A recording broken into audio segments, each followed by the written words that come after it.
e o Profilo na Unimontes.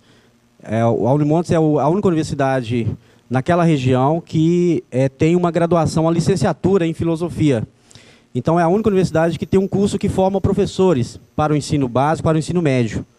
Né? Então, o mestrado foi para nós, tem sido para nós um ganho gigantesco, e nós temos feito esforços também gigantescos na universidade, com aquilo que sofre o país inteiro, as universidades públicas, né?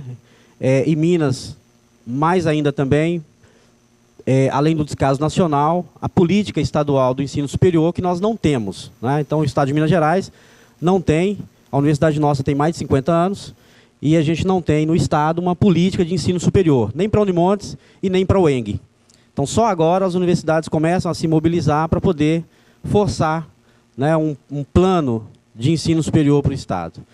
Então, é nesse contexto que o Profilo aparece, né, e ele, na verdade, tem inspirado uma luta interna que é para reformular a nossa licenciatura em filosofia, né, e, a partir da licenciatura em filosofia, a reformulação do nosso centro de licenciaturas.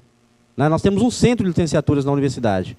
E esse mestrado, junto com o Prof. Letras, né, que já é mais antigo na universidade, tem inspirado uma luta interna interessante para consolidar um projeto, que é um projeto que a gente entende muito necessário, inclusive para a filosofia, que é um projeto de extensão com o ensino básico, coisa que nós não temos. Então, um abismo que a gente vive, né? A gente não consegue retroalimentar a universidade, a graduação, por conta dessa falta de um projeto de extensão sólido com o ensino básico, né? E daí os problemas que a gente recorrentemente percebe nos processos seletivos que nós temos tido. Né? Os alunos saem da nossa universidade, eu fiz essa crítica no último processo seletivo, os alunos saem do nosso curso, ficam 10, 12 anos na sala de aula, voltam para um processo seletivo e não conseguem ser aprovados num processo que nós, que os formamos, não os recebemos de volta. Alguns são reprovados. Né? Então, isso para nós é um desafio, é uma coisa curiosa. Né? Quer dizer, nós rejeitamos o aluno que nós colocamos no ensino básico. Nós os rejeitamos na universidade para o mestrado. Enfim, são esses desafios que a gente tem enfrentado. E os nossos alunos, né, o professor Antônio Wagner está aqui também, que é lá do nosso núcleo. Os alunos vão se apresentar e vão apresentar um pouco das pesquisas que a gente tem realizado lá no nosso núcleo. Ok? Obrigado.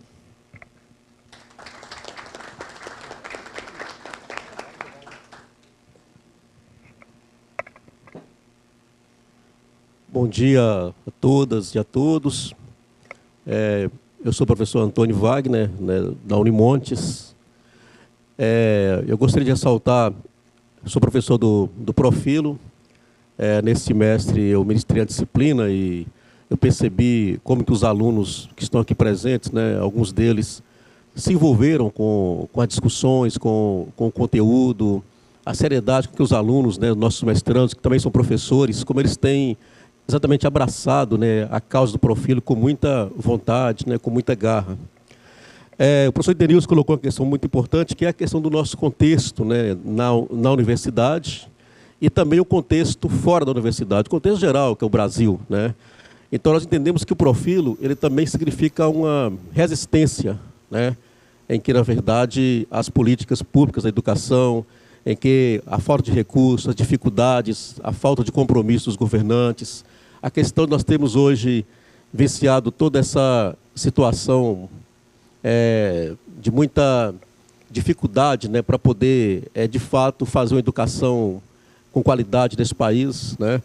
E nós percebemos como é que é importante exatamente ter um programa como esse, que, além de movimentar a própria universidade, também proporciona uma coisa muito importante, que é essa ligação com o ensino médio e o fortalecimento do ensino médio, né? O fortalecimento da filosofia no ensino médio. Então, de fato, essa interface, né, entre a universidade e as escolas, né, o ensino médio e tudo, a questão de poder trabalhar, né, filosofia, né, a partir também de sentir também como que os professores do ensino médio têm vivenciado essa questão e poder estabelecer um diálogo com eles é muito importante. Então, nós aqui da Unimontes, nós viemos aqui cumprimentar também a organização do evento, né, um evento muito importante, e dizer que nós trouxemos aqui 2 mulheres, né, para poder abrilhantar aqui a mesa, e isso é muito importante. Então, nós temos aqui hoje, né, as professoras Eva-Elaine, né, a professora Roseli, professor Marcos, né, e o professor Alex. Eles vão então poder aqui agora falar para nós, passar um pouco, né, da questão do projeto, o que eles estão realmente desenvolvendo no mestrado, né, nos seus trabalhos. Então eu gostaria de iniciar aqui, vou iniciar com as mulheres, né? Então vamos... Oi? É com o Marcos? Ah, então tá bom, já tenho aqui uma escala aqui, então Marcos, por favor. Bom dia a todos. Primeiramente, eu quero registrar aqui a minha satisfação em estar presente em Fortaleza, muito bem recebido, muito bem acolhido. O evento está de parabéns, a Universidade Federal do Ceará também está de parabéns, todos os representantes. Bom, como nós já observamos, há vários links sobre a perspectiva e o ensino de filosofia. Então, pude perceber, diante das apresentações, que há algo em comum, tá?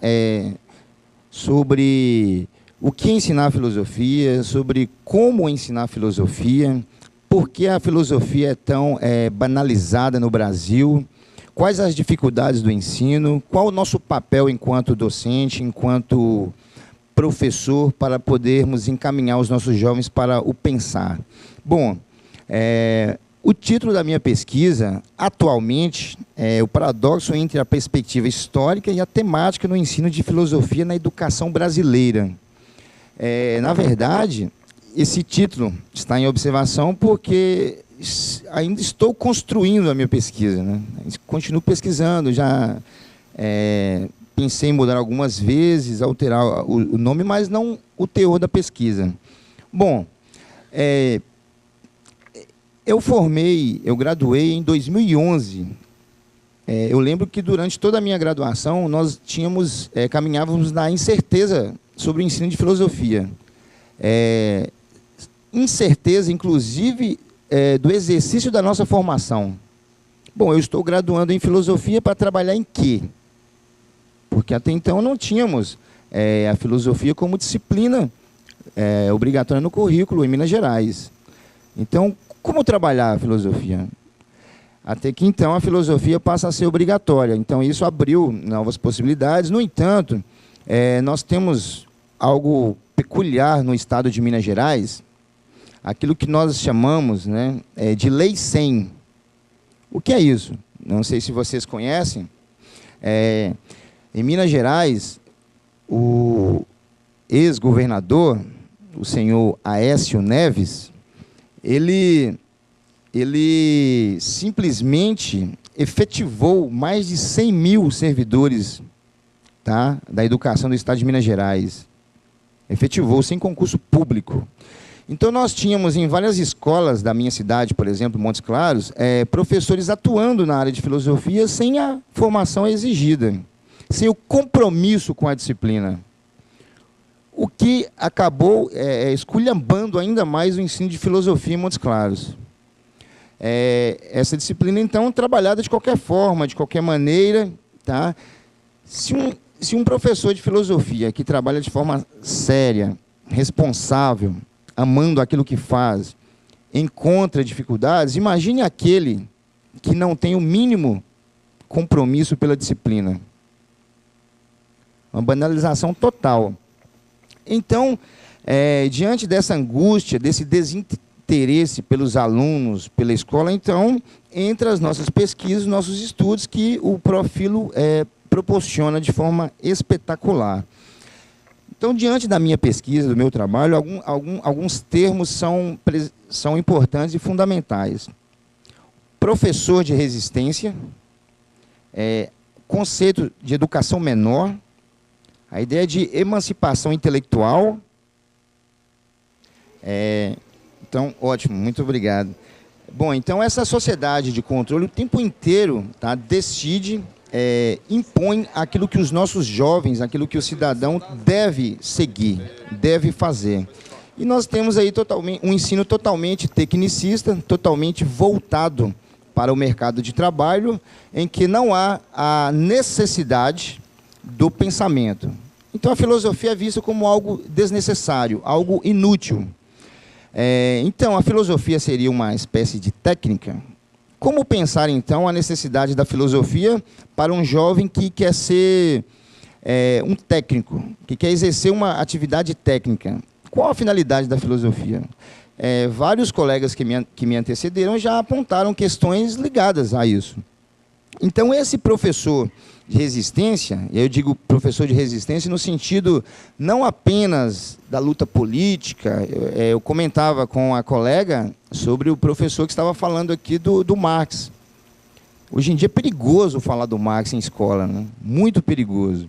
É um tipo de resistência. Nós temos a resistência desde o sentido estrito da palavra, de resistir do ponto de vista do ensino, tá? Como do desafio. Que desafio é esse? Nós temos disciplinas que são priorizadas na escola. Nós temos, no ensino fundamental, em Minas Gerais, um professor com 6 aulas por turma. Esse aluno chega no ensino médio sem ter a capacidade de interpretar um parágrafo de 3 linhas. Como discutir ética em Kant, política em Rousseau, Thomas Hobbes, Maquiavel? Como discutir questões da história da filosofia, temas pertinentes com esse aluno? Se nos nossos vestibulares o que pesa é português, é matemática, é biologia, química, se no exercício da profissão a disciplina não é valorizada. E aí nós temos, então, o professor que vai lutar contra as forças instituídas na escola, o diretor, que muitas vezes ocupa o cargo de representante do Estado, na qual impede esse exercício, e aí nós temos, então, como referencial teórico o Silvio Galo, o Walter Cohen, que nos apontam filósofos, né, como Deleuze, como Nietzsche, como Foucault, que vai mostrar para a gente a possibilidade de criarmos linhas de fugas para tornar possível, então, o ensino de filosofia. Nós temos, dentro da instituição, disciplinas que são valorizadas em detrimento de outras do ponto de vista da necessidade do mercado. Como então, fazer com que os nossos alunos se interessem pela disciplina?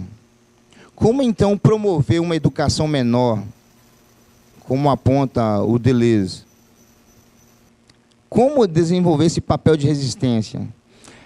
Nós temos, em Minas Gerais, na grade curricular, pessoal, o que é chamado de módulo 2. Eu não sei se isso existe nos outros estados. O que seria esse módulo 2? As atividades que o professor desenvolve fora de sala de aula. Para um cargo completo em Minas Gerais de 16 horas aulas, nós temos 8 horas de desenvolvimento dessa atividade, chamada módulo 2, na qual 4 fica a critério da escola.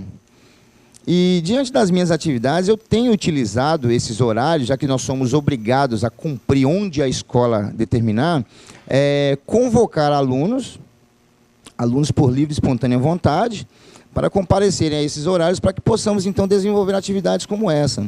Eu presenciei aqui vários exemplos de atividades, desde o teatro, oficinas, na qual possamos desenvolver atividades e tornar a aula um pouco prazerosa. Mas esse nosso encontro, ele seria, de fato, capaz de proporcionar esse interesse do aluno? Não seria também, de certa forma, limitar, já que não é desenvolvido apenas na escola? Bom, eu acredito que, como acho que a maioria também acredita, que nós que amamos o que fazemos, nós temos que desenvolver a capacidade de impactar o nosso aluno. Tá? De impactar o nosso aluno na medida em que ele se torne, de fato, um multiplicador dessas ideias. Convencer pelo prazer. E, para isso, aí nós temos que colocar... Tem uma questão do Levinas, uma ideia de alteridade, se colocar no lugar do aluno. Porque nós sabemos os mundos existentes em cada escola.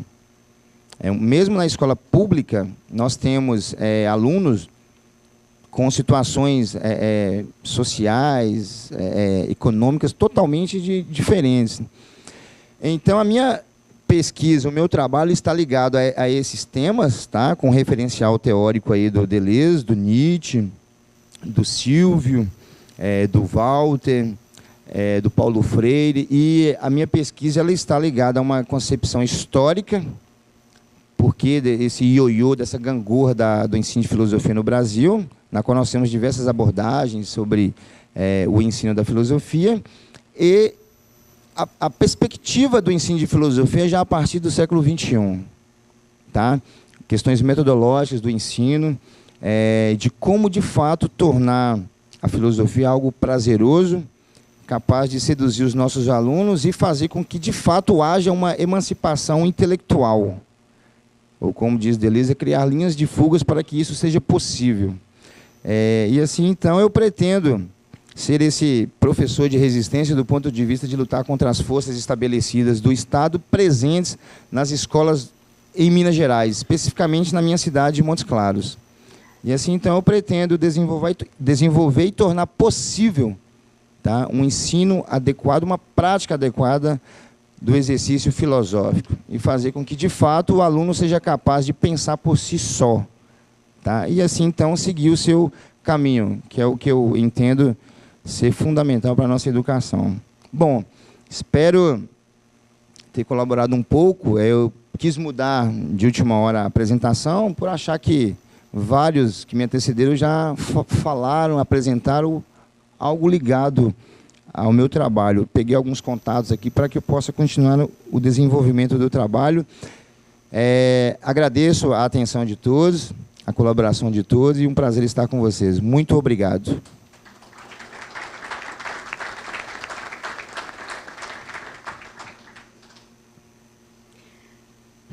Bem, bom dia a todos. O meu nome é Roseli Rodrigues. Eu trabalho como professora da rede estadual, né, de Minas Gerais, atuando na Escola Estadual Professor Plínio Ribeiro. É uma escola, né, mais central. E a minha pesquisa, né, o título da minha pesquisa é a questão da linguagem, né, digital e produção de conteúdo, explorando essas potencialidades da escrita autoral no ensino médio. Bom, essa pesquisa ela foi inspirada, primeiramente, por um trabalho monográfico que eu fiz por ocasião de uma especialização. E esse trabalho, né, fez com que eu conhecesse um pouco mais de uma obra do Jean-Jacques Rousseau, que é o Ensaio sobre a Origem das Línguas. E, segundo, porque, atuando como professora do ensino médio, eu me deparei com situações, né, difíceis de serem trabalhadas, ou, às vezes, de serem pensadas também, que é o uso das tecnologias, principalmente do celular, né, em sala de aula. É uma demanda, é algo que está presente, né, no nosso dia a dia, mas algo que tem sido motivo de reflexões, inclusive se proíbe o uso ou não, né, dessa ferramenta ou deste equipamento, né, durante o período, né, das aulas. Bom, eu tenho como referência, então, o Jean-Jacques Rousseau, que é um autor que eu já tinha alguma, né, pesquisa relacionada a ele, a questão da linguagem, e eu quis trabalhar isso relacionando com a questão da linguagem digital. Para isso, eu também, né, busquei visitar um autor, que é o Pierre Levy, que trata, né, da linguagem digital ou das novas tecnologias da comunicação e da informação. E aí a gente pergunta qual a relação né, Rousseau, Ensaio sobre a Origem das Línguas, com o Cybercultura, do Pierre Levy.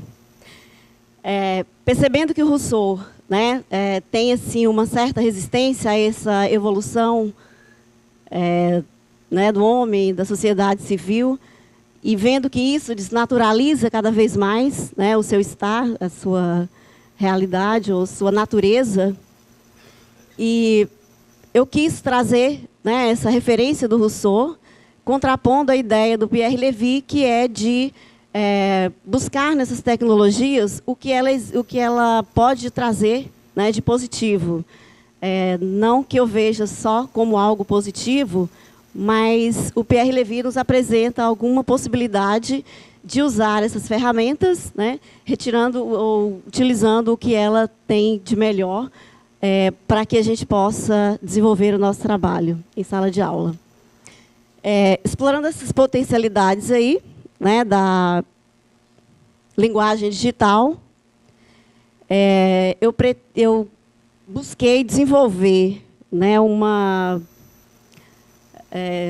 forma de utilizar essa ferramenta, que é o celular, né, ou algumas outras ferramentas que são disponíveis e que eles utilizam o tempo inteiro como forma de comunicação. E aí o Pierre Levy coloca essas ferramentas, ou as TICs, né, como algo que está presente no meio dessa garotada, dessa meninada, em sala de aula, inclusive. Não tem como a gente fechar os olhos, né, a essa realidade. Então, por que não retirar daí algo que possa ser positivo, que possa motivá-los, né, a produzir um determinado conteúdo e não simplesmente compartilhar saberes ou conteúdos que já estão prontos. É aí que vem a parte da questão da escrita autoral, e o Prof. Filo me possibilitou essa reflexão, né, e pensar uma maneira de como utilizar essas novas tecnologias para, em sala de aula, ou talvez fora, né, extra-sala, para potencializar a questão da escrita autoral, né, desses meninos. Bom, mas durante as nossas aulas de mestrado, tive a oportunidade de conhecer um pouco mais, né, a filosofia do Deleuze e Guattari, com o livro Que é Filosofia, né, a questão da criação de conceito. Também, né, a partir do professor Silvio Galo, que tem no Deleuze e Guattari um amparo para se pensar o ensino da filosofia, né, no ensino médio, e daí eu pude avançar um pouco mais. Tanto é que o meu segundo capítulo, a gente já está indo para a fase de qualificação agora, né, no final do ano, e o segundo capítulo a gente vai tratar especificamente do ensino da filosofia amparado nessa perspectiva da criação de conceitos, porque já era um princípio que eu buscava defender, né, com a questão da escrita autoral. Bom, aí entram as tecnologias, ou o celular, né, pode ser, e o que mudou, né, de certo modo, a minha prática em sala de aula. A proposta é que eu utilize algumas textos ou outras referências, né, textos filosóficos e não filosóficos, como, por exemplo, poesias, músicas, né, filmes, para estimulá-los a desenvolver ideias e produzir, né, conteúdo. Não se trata de produzir um conteúdo acadêmico, mas no próprio âmbito e da maneira como eles conseguem, desde que seja algo que eles, né, venham a ser protagonistas, autores, né, desse material. Para isso, eu pensei, e já estamos, né, trabalhando nessa ideia, a criação de um periódico, né, e aí vem o produto, né, do meu trabalho, da minha pesquisa, a criação de um periódico para poder contemplar esse material produzido pelos nossos alunos, a partir desse estímulo, né, que as tecnologias da comunicação proporcionam. E esse periódico vai, então, reunir esse material que a gente consegue produzir em sala de aula para ser divulgado e compartilhado por eles, né, mediante essas ferramentas, né, as tecnologias da comunicação e da informação. Principalmente o celular, porque a partir de uma observação assim, mais rápida e uma pesquisa mais objetiva, percebe-se que o celular é a ferramenta que eles mais utilizam. E eles utilizam para compartilhar aquilo que já está pronto, né, o conteúdo que já está pronto. Então, a partir de agora, a gente vai tentar produzir esse periódico, ainda de uma forma assim, mais fechada. Eu pensei também em um blog, mas a revista ou o periódico seria mais viável para ser compartilhada, né, entre eles, de forma a não ficarem apenas nesses conteúdos que, né, chegam prontos para eles no dia a dia. Então, isso mudou a minha prática em sala de aula. Nós já produzimos, né, algum material nesse sentido, vídeos, né, por exemplo, e estamos na fase agora de construção de um artigo sobre política brasileira, onde eles tiveram a liberdade de eles próprios escolherem qual assunto eles poderiam desenvolver. E aí eu estou auxiliando, né, eles na produção desse artigo, desse mini artigo, para que a gente possa reunir e publicar neste periódico e assim eles compartilharem e, né, disseminar um conhecimento que seja produzido por eles mesmos, mas que seja um pouco mais sistematizado, elaborado, contemplando, né, o ensino da filosofia, ou melhorando, né, as nossas aulas. E eu percebi realmente um entusiasmo muito grande por parte deles quando se fala, eu vou publicar o seu texto, né, no nosso periódico aqui da escola. Então, isso motiva e eu estou bastante satisfeita, inicialmente, com esse encaminhamento, né, da pesquisa que nós estamos desenvolvendo. Acho que era isso. Obrigada a todos.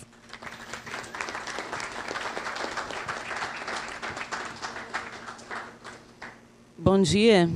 Eu sou Eva Elaine, ou apenas Eva, ou apenas Elaine.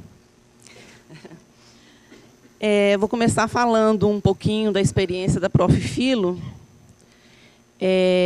Eu sou professora numa escola da periferia, a Escola Estadual de Montes Claros. E eu percebo que, a partir do momento que nós, mestrandos, começamos a ter esse contato com a Prof. Filo, as nossas aulas elas têm se tornado mais viva, mais prática, de forma que nós estamos podendo repensar os nossos autores, né? São os mesmos, mas dessa vez na prática. E uma outra questão interessante é um olhar que nós tivemos para nós mesmos, porque nós estamos aprendendo a lidar com os erros e parar com aquela arrogância de acharmos que somos detentores da verdade. Porque quem de nós, mesmo que inconsciente, algum dia não sentiu a síndrome de Gabriela, né? Acho que algum de nós já sentiu isso, né? Eu trabalho dessa maneira, eu vou continuar dessa maneira, e é assim que eu sou e está bom demais. E achar também que não se recebe, né, bem para poder elevar esse nível. Então, é a síndrome da Gabriela mesmo, né? Para quem não conhece, eu nasci assim, eu cresci assim, né? Eu sou mesmo assim, é assim que eu sou e vou permanecer. Então, a Prof. Filo, ela está nos ajudando nesse sentido, de olhar para nós mesmos também, né? De não ficar só criticando o sistema, criticando os alunos, né? Mas ter esse olhar para nós mesmos. Sobre o meu trabalho, a minha pesquisa, ele está numa fase embrionária ainda, ele está bem no início, porque eu sou aluna da 2ª turma. E nós tivemos apenas um semestre esse ano, e um semestre assim, bem atípico, porque nós tivemos várias greves, que vocês devem estar acompanhando aí por quê, né, das greves. E o título é O Conceito de Poder em Foucault, uma análise do ensino secundarista de filosofia, que tem como objetivo analisar as funções de poder na teoria Foucaultiana e de que modo esses conceitos constituem como mecanismo de saberes e como norteadores do processo de aprendizagem nas instituições escolares. Então, esse trabalho ele surgiu do seguinte pensamento, de que existe uma linha tênue entre o sujeito do ensino, as metodologias utilizadas, o saber que é gerado e o poder que manipula as ações, gerando um adestramento, né? O Foucault ele usa essa palavra, adestramento, ou seja, é um conjunto de ideias, de poderes subjacentes, que elas estão, de certa forma, para Foucault, o poder, né, como já é de conhecimento de vocês, existem os micropoderes, mas aqui também está escondido o poder do Estado, que faz uma espécie de adestramento com o nosso saber, né? Então, a gente acaba reproduzindo, né? E a gente acaba passando dessa maneira também para os nossos alunos. No livro Vigiar e Punir, ele fala também sobre a produção dos corpos dóceis. E essas ideologias também elas estão muito escondidas nos livros didáticos. Nós podemos observar que nos livros didáticos também está impregnada essas ideias de fabricar esses corpos dóceis. Quem já teve a oportunidade de ler o Vigiar e Punir, a gente observa que lá no início ele começa a tratar essa questão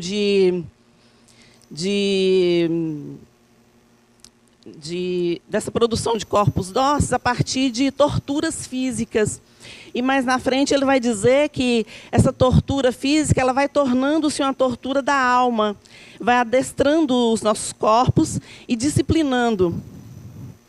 E interessante também que ele faz uma analogia entre os sistemas prisionais, né, até a estrutura física, com as escolas, né? Nós podemos observar que é dessa maneira mesmo, pelo menos na nossa região, há uma semelhança muito grande dessa estrutura, causando uma docilidade social que destrói a capacidade dos seres humanos de pensar por si mesmo. Então, o sujeito, ele acaba sendo uma invenção da sociedade moderna. Então, o meu trabalho ele está focado da seguinte maneira, no seguinte pensamento. Como resgatar o sujeito pensante, se não através da educação? Não tem outra maneira, né? A educação que é a base para toda mudança. Então, o que nós queremos, que eu e meu orientador, nós pensamos em repensar uma metodologia, né? Se é que existe a metodologia, porque senão a gente pode cair novamente no erro do método, né? De adestramento, disciplina. Então, a gente repensar uma maneira de que nós possamos levar, instigar os nossos alunos a pensar, mas de maneira mais autônoma. E, para isso, nós vamos precisar de refletir sobre o livro de Silvio Galo,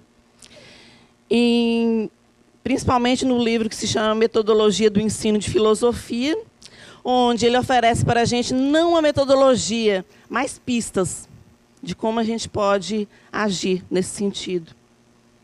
Então, nós vamos também recorrer à metodologia, à pedagogia do conceito, onde os alunos eles são instigados a pensar os seus conceitos que levem a problemas e a eles mesmos procurarem uma solução para esses problemas. Recriar conceitos, porque os alunos eles precisam se sentir afetados por essas coisas, né? Então, a gente não... foi o tempo que a gente... como diz Paulo Freire, o aluno ele era aquela educação bancária que a gente só depositava, né? Então, é preciso que eles recriem os seus conceitos, e para que eles recriem esses conceitos, é preciso que eles sejam afetados, eles sejam afetados pelos temas, né?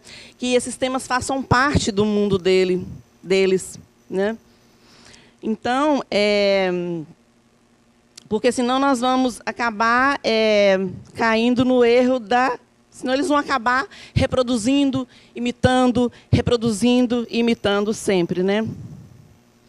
Outra questão interessante é rever essa questão, essa relação professor-aluno, onde o aluno ele deve entrar nessa aventura, né, que fala aventura da filosofia, com o professor e não como o professor, para não continuar essa coisa da imitação.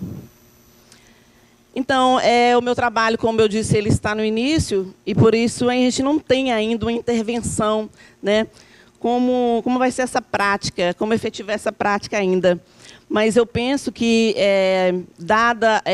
de acordo com a realidade dos nossos alunos, o que seria interessante para a intervenção seria trabalhar com temas atuais, fazer uma analogia, por exemplo, o mito da caverna, trazer isso para a realidade deles, né? Levar a pensar, roda de conversa e muitas outras coisas boas que nós vimos aqui que a gente pode aproveitar. Eu quero parabenizar também a todos vocês, eu tenho aprendido muito. Obrigada.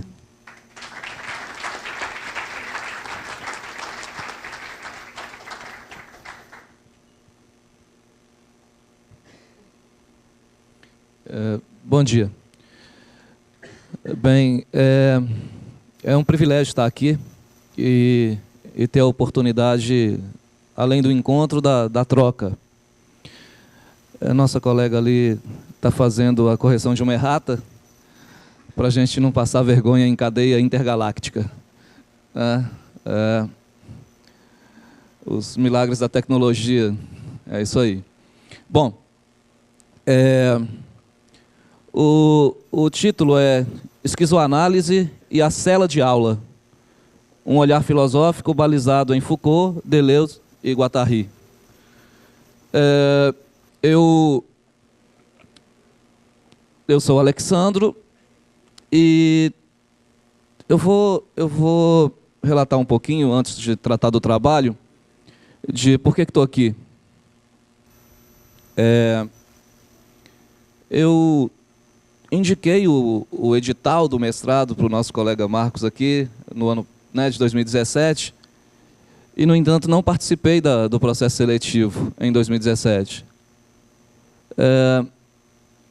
Em 2018, eu preparei o projeto e entreguei para participação em 4 dias, porque eu também não pretendia participar do processo seletivo de 2017.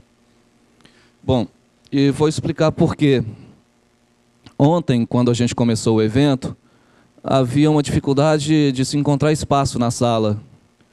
Hoje, por demandas que são muitas, é claro, não é? A gente percebe que o quórum diminuiu. E aí, por gentileza, não entendam isso como uma crítica, é só uma observação. Eu fico intrigado com o fato da gente ter dificuldade de ouvirmos uns aos outros e continuarmos vivendo na falaciosa esperança de que nossos alunos vão nos ouvir.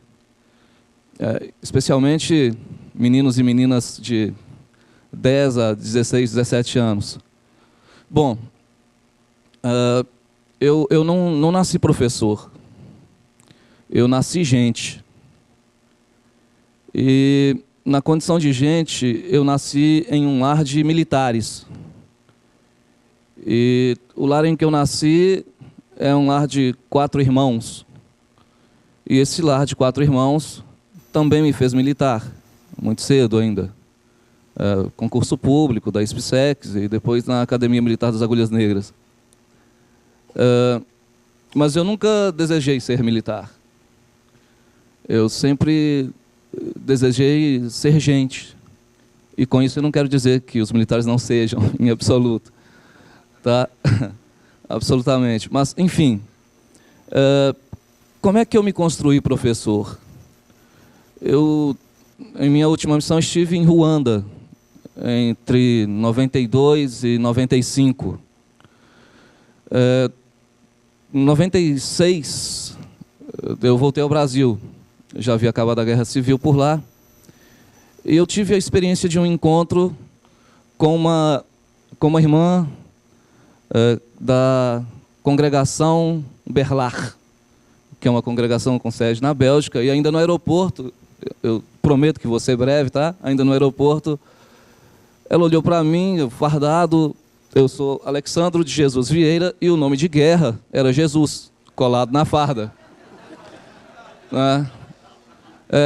E ela, eu muito jovem, 20 e poucos anos, e ela me olhava com aqueles olhos belgas, né?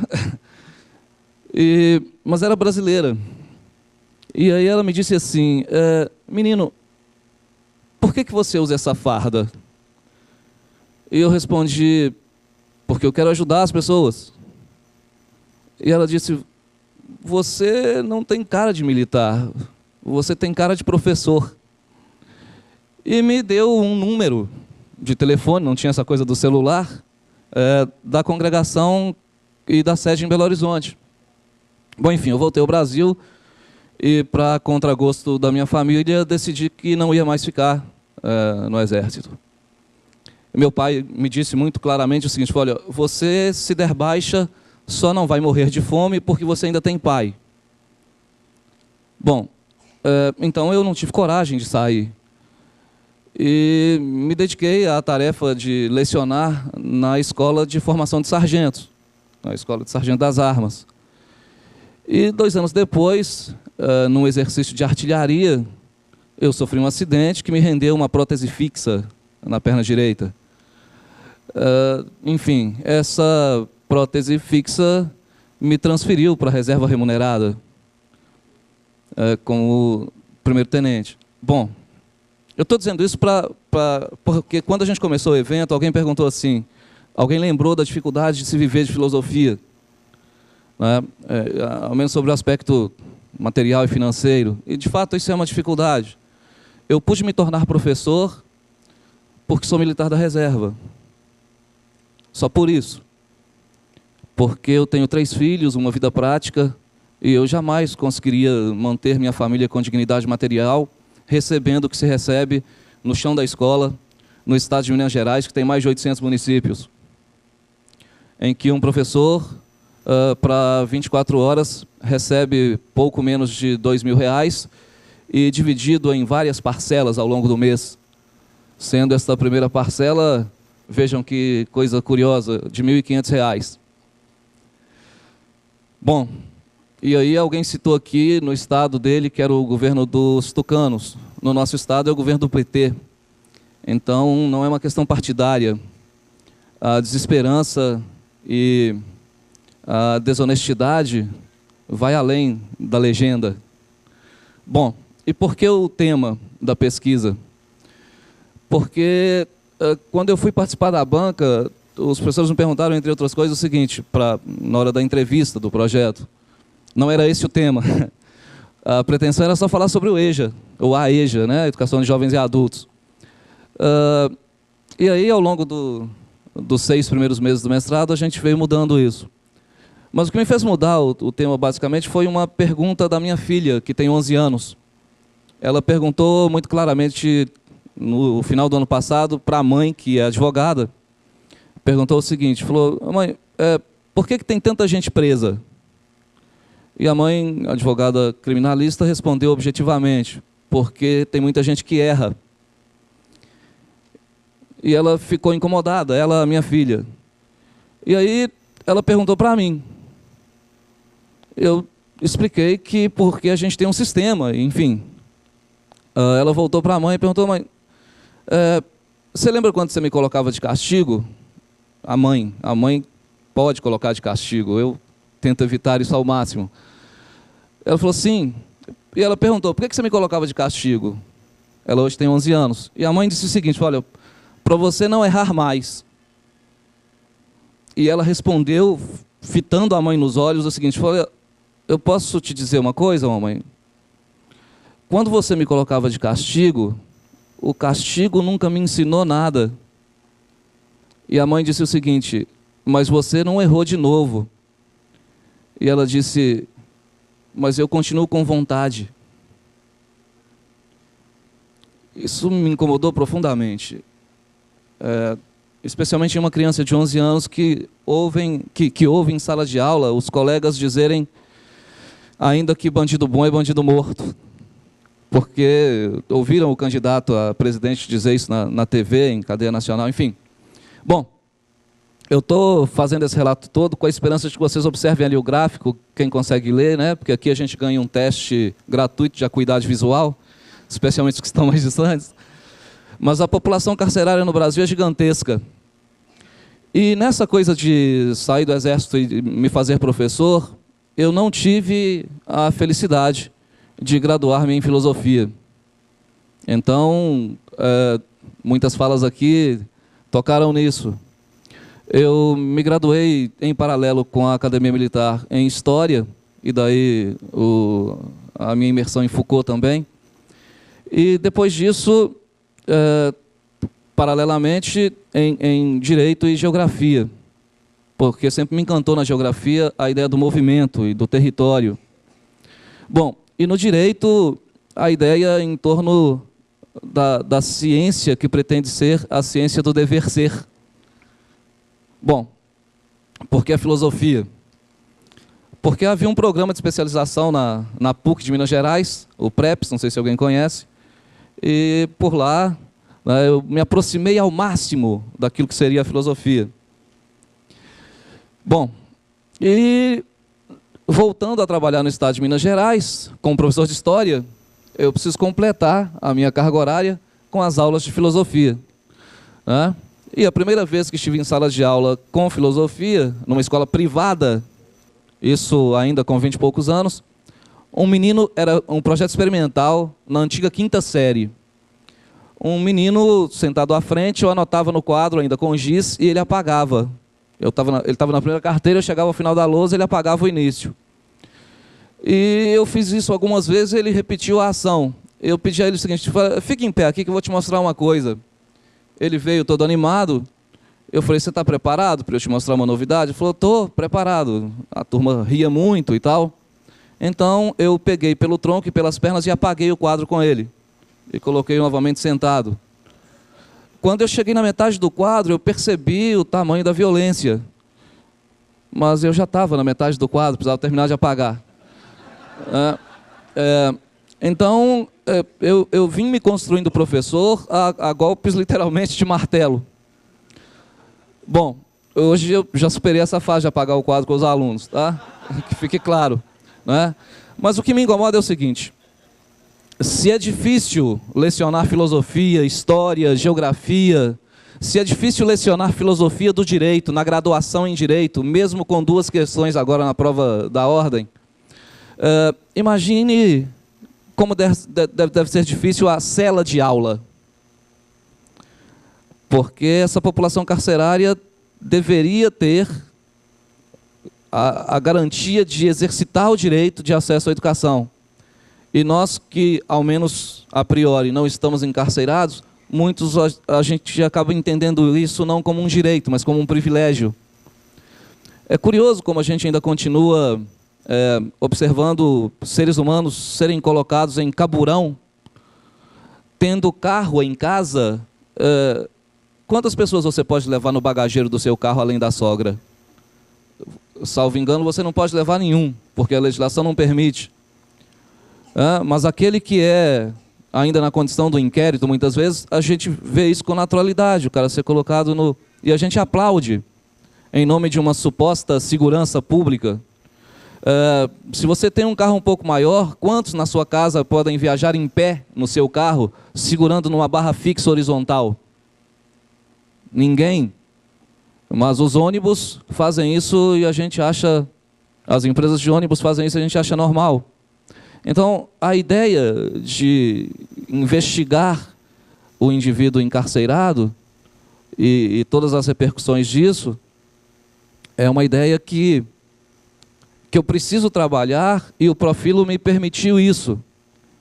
Então, assim, este é um projeto não só inovador, mas é uma experiência que oxigena a academia, porque eu sempre acreditei que nas universidades, e por isso pedi a exoneração da UFMG o ano passado, eu sempre acreditei que, na prática e na experiência que eu tive, o ambiente acadêmico tem pouco céu para muita estrela. E aí, muitas vezes, para defender o próprio brilho, alguns tentam apagar a possibilidade de brilho do outro. Então, eu preferi sair.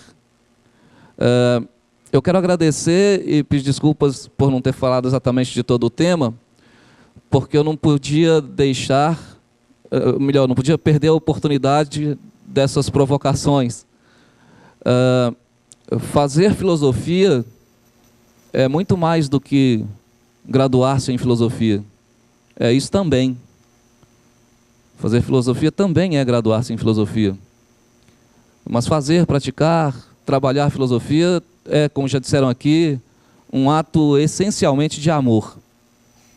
E eu quero sugerir o seguinte: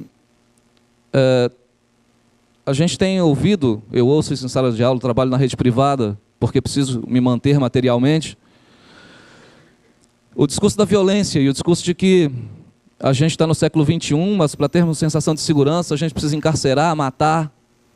E eu vou dizer a vocês o seguinte: quando você mata alguém, independente das circunstâncias, já estourou o tempo, né? Você precisa ter consciência de que você vai carregar o peso do morto para sempre. E peso morto de gente não é algo simples de ser carregado.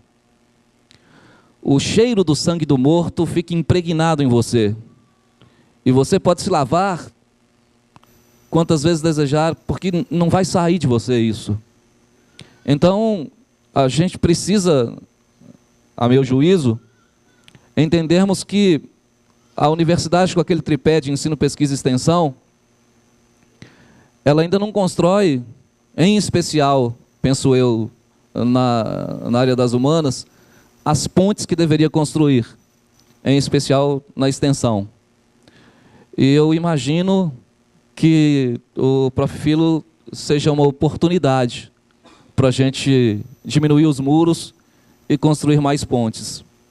Eu fico muito grato e até, de certa forma, envaidecido por vocês terem permitido a minha presença aqui.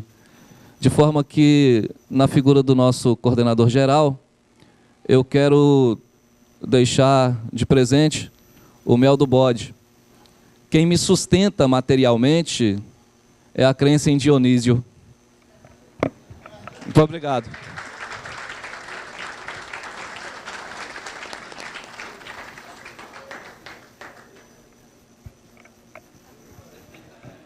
Bom, cuidado com o mel do bode, pode dar bode.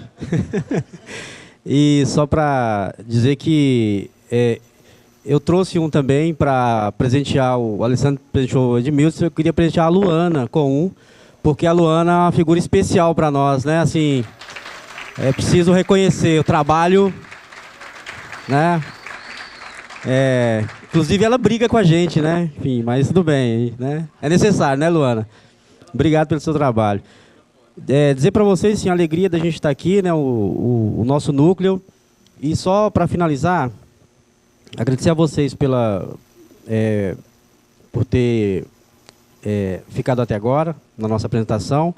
E dizer o seguinte: vocês estão diante de professores do ensino médio e 2 professores do ensino superior que estão trabalhando sem salário, recebendo salário parcialmente. Nosso salário no Estado de Minas Gerais, do Serviço Público, dos professores, é um salário pago há muito tempo, né?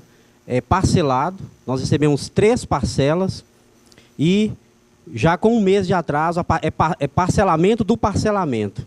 Então esse é o Estado de Minas Gerais e a sua política do ensino superior. Mas nós estamos lá e continuaremos bravamente lutando pela manutenção do Prof. Filo, pela manutenção da universidade e por uma política honesta e séria de ensino superior no Estado de Minas Gerais. É isso. Obrigado a vocês.